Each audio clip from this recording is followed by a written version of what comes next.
Yes, go ahead. Okay, great. So I'm going to share with you some results from LLO lamps, and these are measurements and some results that were mainly from covered in our paper that was published last year, but we've incorporated some new results as well. So LAMP, as you know, is on LRO.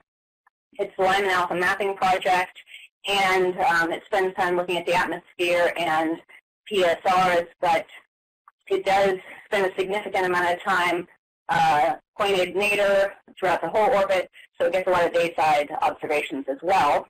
And so we can measure the lunar reflectance in the far UV on the dayside. And so we can look for variations in hydration across the surface, taking into account the strong water absorption that occurs there. So as I mentioned, this is a review of results that we published last year, but we're incorporating a little bit more data. And we're also starting to look more at regional compositional effects. So looking at Mare regions versus Highlands regions and seeing if there's any variations there. These are preliminary results, but this is a workshop. And we still have a lot more data to add in. So this is kind of a status report. Okay, so we're using the water absorption edge that is at about 165 nanometers. It's a very strong absorption. And so that even if there's just a little bit of water present, we should see a change in spectral slope as a result. Now, we don't know what the spectral signature of OH is in the far UV. So we really can't distinguish between OH and H2O, but we think that it is likely or perhaps probable that OH also has an absorption here of some sort, just because this is so strong. We can look for diurnally and latitudinally varying hydration and compare with the results that have been seen using the 2.8 and the 3 micron absorptions by M cubed and Deep Impact and Cassini. Okay. So here's our beta angle coverage that we're using so far, and this is updated from our paper. So beta angle is the angle between the orbital plane and the direction to the sun. So it tells us about time of day coverage, really. Morning is negative beta angles. If you can see my cursor here. Afternoon is positive beta angles. This is just the number of observations that we have in our analysis so far, and longitudinal coverage versus beta angle over here on the right. So far we're using data from October 2009 through August 2011 with a little bit of November 2011 data added in, but we have a lot more data to add in on top of this eventually. Okay, so some sample spectra. LAMP covers about 110 or so to 195 or so nanometers. Here we're focusing on about 150 to about 195 nanometers. And we're binning up the data a lot so far spectrally. All of the reflectance spectra, as we know from earlier studies, for instance, from Apollo 17, the reflectance spectra are dark, pretty bland spectrally. And we know also now that the Mare regions are in general bluer, spectrally bluer than the Highlands. In other words, they increase in reflectance as you go toward shorter wavelengths. Also, so we do see some compositional variations that are consistent with the large-scale expected compositions in these different regions, but we also see weathering effects. So in general, we find that less weathered regions are spectrally redder, or at least less spectrally blue over the far UV region than more weathered regions. And we have a couple of example regions here just to show you that.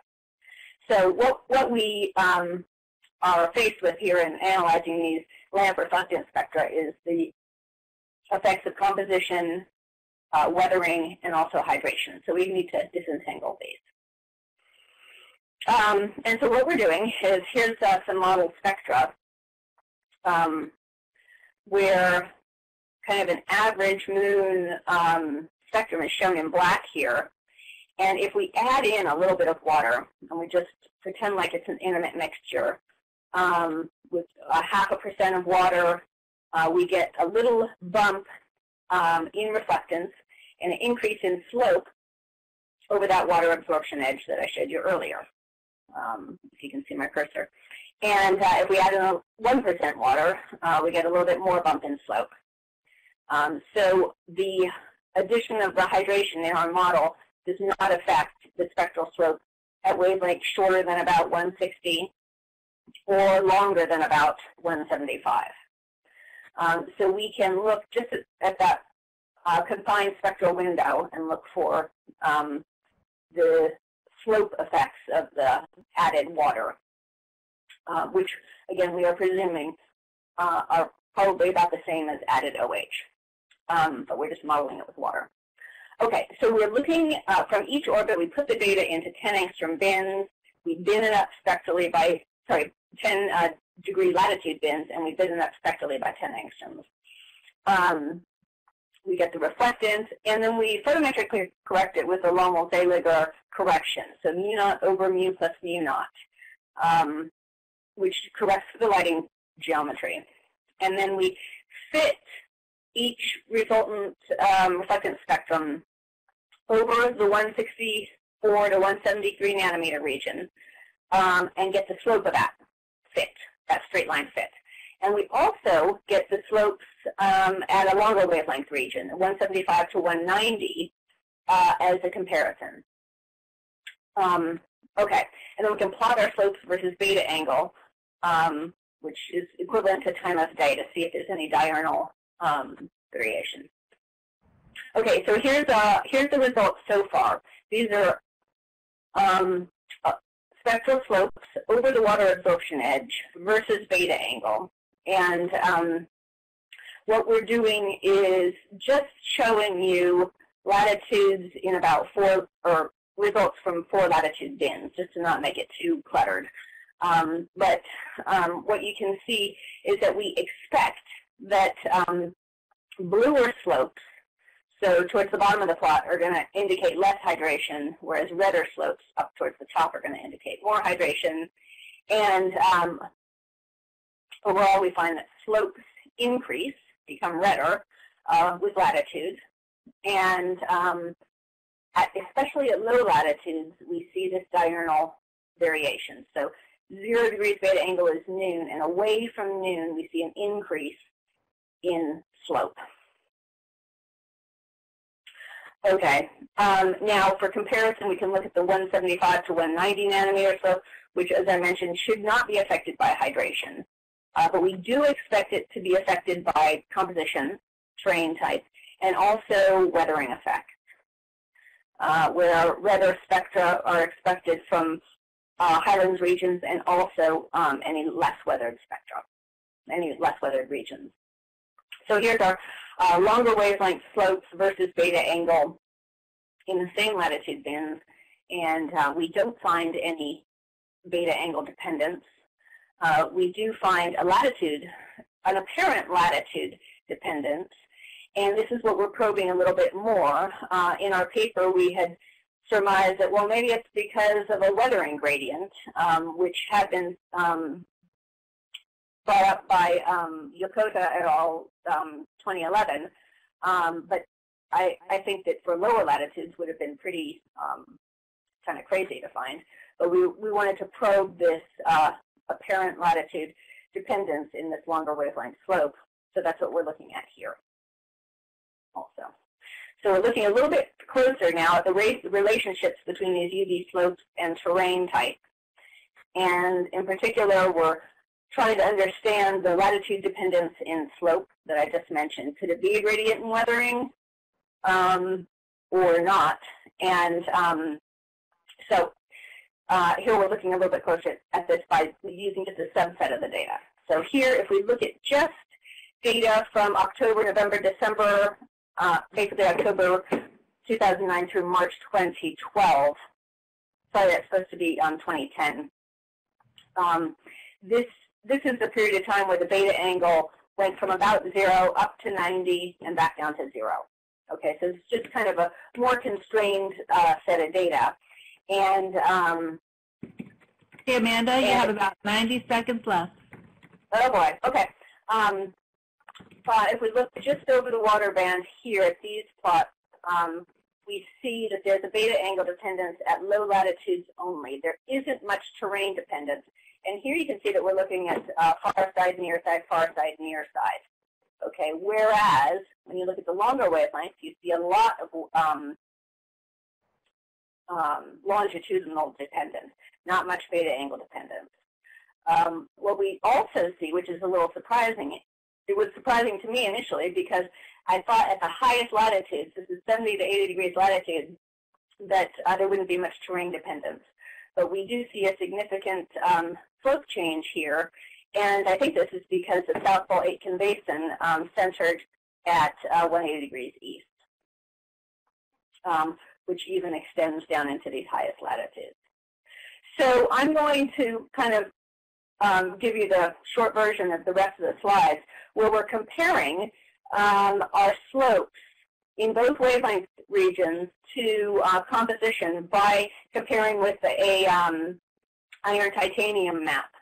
And what we find is that there are slope variations that may be related to compositional type. So we see that at the longer wavelength, bluer slopes seem to appear where there's a higher concentration of the iron titanium in this map. Now, so far, we're just eyeballing clusters of points. We're not doing any quantitative analysis so far, and I think that we need to add in more data before we get really quantitative. But we look at a couple of different latitude bands to try to look for these correlations. Here we see the effects, we think, of South Pole Aitken Basin. But for instance, here's a cluster of blue slopes that we don't understand. It doesn't seem to correlate to anything.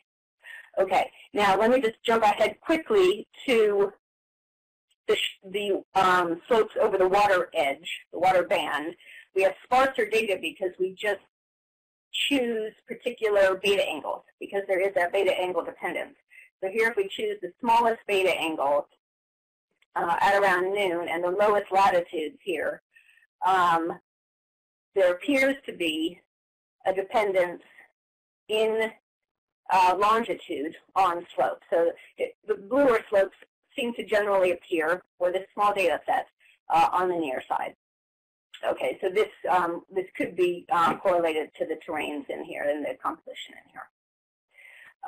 And then if you go to higher beta angles later in the day, earlier in the day, that dependence kind of goes away. So it seems like from the LAMP data we're seeing a stronger variation in beta angle.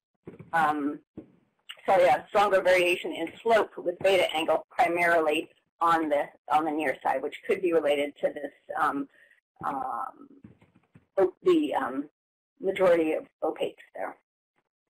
Okay, so I am going to leave it there, and here's my summary slide, and I'll just point out that the this terrain-related work that we're looking at is preliminary. We'll present more results soon as we add in more data. So thank you very much.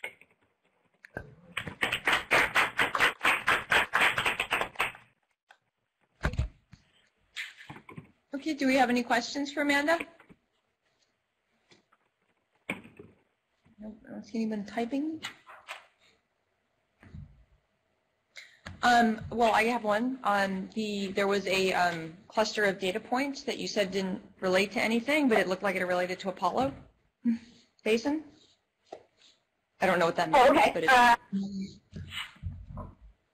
But maybe it did. I mean, I have to look more closely at some of these regions here. I was just kind of looking to see if there was a, red or orange location that seemed to correlate with that. I don't know if you want me to go back to my slides and look at it more closely now.